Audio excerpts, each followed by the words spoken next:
ఇకపై మీకు ఇష్టమైన ఫేవరెట్ సీరియల్స్ యొక్క ఫుల్ ఎపిసోడ్స్ యూట్యూబ్లో అందుబాటులో ఉండవు. కేవలం సన్నెక్స్లో మాత్రమే ఫ్రీగా చూడొచ్చు. ఏడవకపోతే నా బతుకేముంది?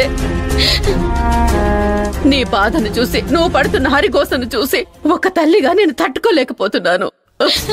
అమ్మా, నన్ను క్షమించమ్మా. నీలో ఇంత బాధ ఉందని నాకిప్పుడే తెలుస్తుంది. మనం ఎక్కడికి వెళ్ళొద్దమ్మా, ఇక్కడే ఉందాం. ప్లీజ్ అమ్మా. నీ ఇష్టమే, నా ఇష్టం.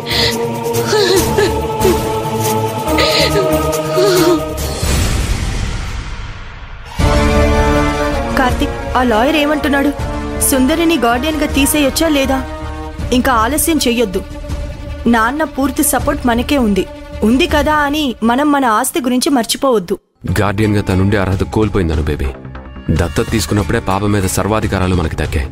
ఆస్తి మనదే, పాప మనదే. పాప అంటేనే నాకు చిరాకొచ్చేస్తుంది కార్తిక్.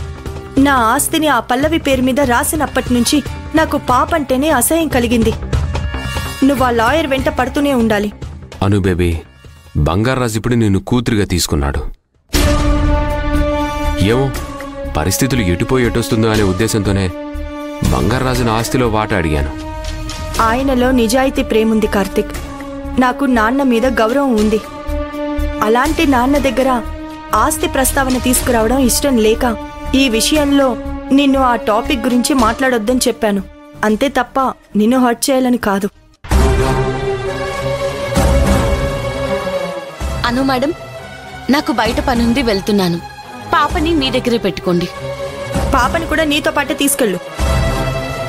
నాతో పాటే తీసుకెళ్లేదాన్నైతే మీ దగ్గర పెట్టుకోమని నేనెందుకంటాను? బయటికి వెళ్తే నేను చాలా చోట్లకి వెళ్లాల్సి ఉంటుంది. పాపను అలా తిప్పడం కరెక్ట్ కాదు.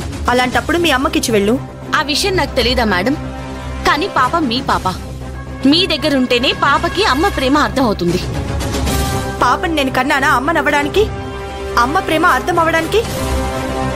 అవును మేడం, మీరే కన్నారు. అను మేడం, ఈ విషయం మీకు తెలిసే రోజునే తెలుస్తుంది. అంతవరకు నేను కూడా మీ రక్తం పంచుకొని పుట్టిన కూతురు పల్లవి అని చెప్పలేను. పాపని కూడా నువ్వే తీసుకెళ్ళు, నాకు అక్కర్లేదు. ఇప్పుడు అక్కర్లేదు అంటున్నావు, మరి అప్పుడే ఎందుకు వద్దని లేదు? ఇప్పుడు నాతో వాదన చేస్తావా? నీతో పాటు తీసుకెళ్తావా? సుందరి, ఇప్పుడు నువ్వు గొడవకొచ్చావా? ఏం మాట్లాడుతున్నావు కార్తీక్? ఇప్పుడు గొడవ ఎవరు చేస్తున్నారు? ఇప్పుడు ఇది గొడవ కాకపోతే ఇంకేంటి? అను పాపను వద్దంటుంది కదా, నీతోనే తీసుకెళ్ళమంటుంది కదా. ఇప్పుడు ఈ పాపని తీసుకోను అంటారు. అంతే. మరి పాపని తీసుకొని పాపని మాకు దత్తతిచ్చారు, పాప పేరు మీదున్న ఆస్తి నాకే రావాలని లాయర్ల చుట్టూ ఎందుకు తిరుగుతున్నట్టు? ఆస్తి కావాలి కానీ పాపొద్దు, అంతేనా? ఏ ఆస్తిని అడ్డం పెట్టుకుని మాట్లాడాలనుకుంటున్నావా? అను బేబీ, మీ ఇద్దరికి వాదనొద్దు. నేను చెప్తున్నాను, పల్లవిని తీసుకో. కార్తిక్, నేను డిస్కషన్ వద్దాను బేబీ. సుందరి, పాపను అనుకివ్వు.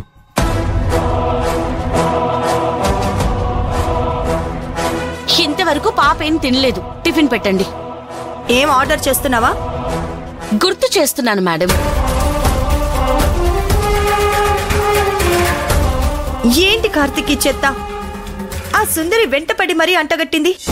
చెత్త కాదను బేబీ, సాక్షాత్తు శ్రీ మహాలక్ష్మి పల్లవి. నా ఆస్తిని దొంగచాటుగా తన పేరు మీదకొచ్చేలాగా ఆ సుందరే చేసింది. అంతేకాని ఈ పల్లవికి ఆస్తి ఎక్కడిది? ఇది ఇప్పటికి కూడా నా దృష్టిలో దరిద్రమే. ఎవరి బిడ్డో ఏమో, నాకు మొదట్లో ఉన్న ప్రేమ ఇప్పుడు ఈ పల్లవి మీద లేదు. నేను ఎత్తుకొని కూడా ఎత్తుకోను.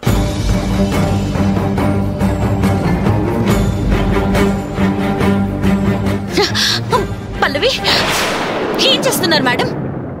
పాపని కింద అలా వదిలేస్తారా? అంటే దొంగచాటుగా అబ్జర్వ్ చేస్తున్నావన్నమాట. చిచ్చి, ఏం బుద్ధినిది? దొంగచాటుగా నువ్వు చూడాల్సిన అవసరం ఏముంది? నమ్మకం లేకనే మాకు అప్పచెప్పావా?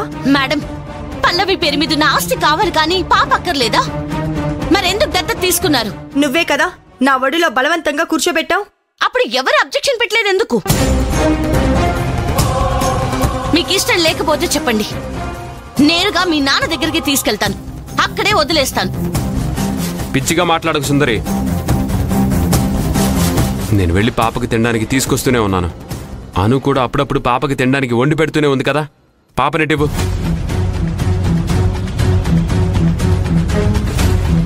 నాకు తెలుసు కార్తీక్, ఎక్కడ బటన్ నొక్కితే లైట్ వెలుగుతుందో. పాపం మీ కూతురు, బాగా చూసుకోండి.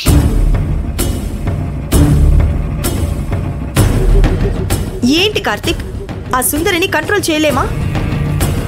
అను బేబీ, ఇంకెన్ని రోజులు? కొన్ని రోజులే కదా. ఆ లాయర్తో త్వరగా చేయమని చెప్తాను. అప్పుడు సుందరి కమాండ్లు డిమాండ్లు ఏం ఉండవు.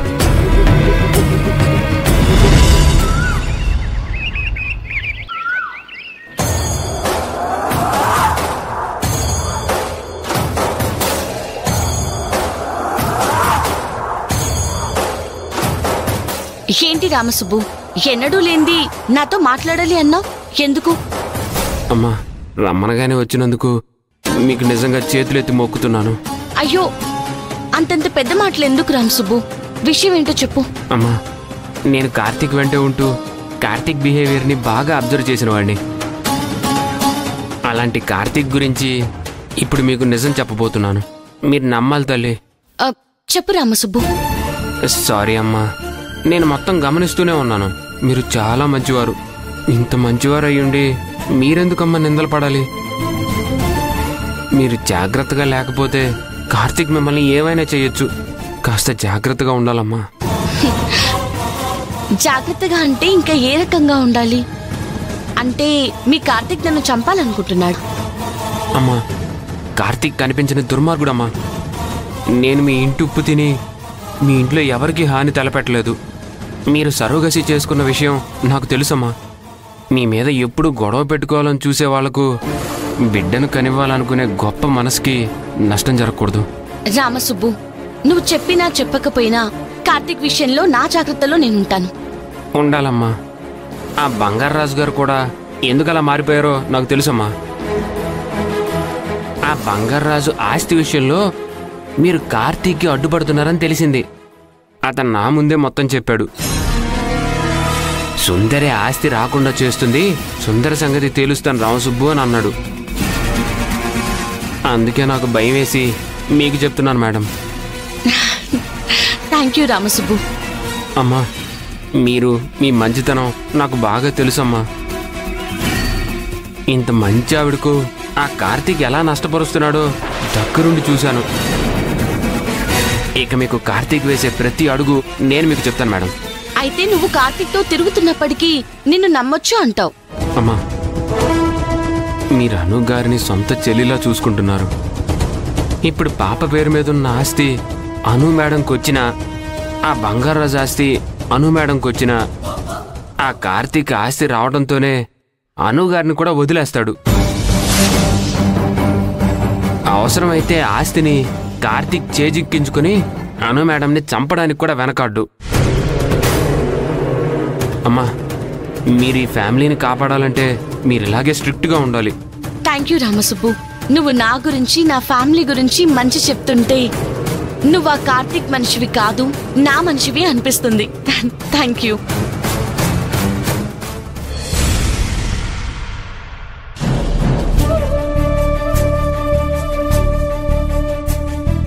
మీరు కార్తీక్ మాటలు నమ్ముతున్నారు కాబట్టి హనుకు అంత ప్రాధాన్యం ఇస్తున్నారు.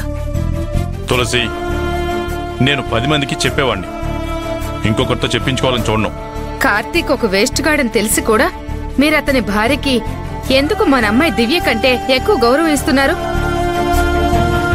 దివ్య ఎంత బాధపడుతుందో మీకు అర్థం కావట్లేదా? నేను దివ్యని ఎలా చూస్తున్నానో అనుని కూడా అలాగే చూస్తున్నాను. ఒకరిని ఎక్కువ తక్కువ నేను ఎప్పుడూ చూడలేదే. అను మీకు దివ్యతో సమానం ఎలా అవుతుంది? నాకు ఆ విషయం తెలియాలి. కన్న కూతురు పెంపుడు కూతురు ఇద్దరు ఒకటే అని ఎలా అంటారు?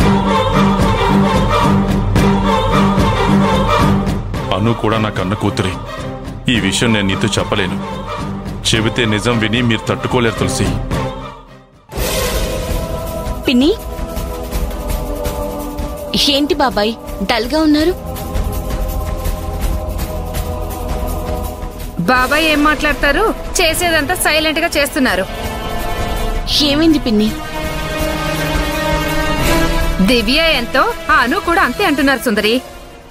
ఈ మనిషి ఎందుకు ఇలా మారిపోయారో తెలీదు. పిన్ని, బాబాయ్ది ఊరికే కరిగిపోయే మనసు. ఎదుటి వాళ్ళు బాధపడితే చూడలేరు కదా బాబాయ్.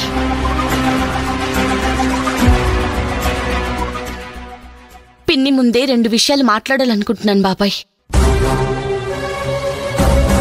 పిన్ని, నాకు లాయర్ దగ్గర నుంచి ఆస్తికి సంబంధించిన పేపర్స్ వచ్చాయి. అవి కార్తీక్ పంపించినవి బాబాయ్.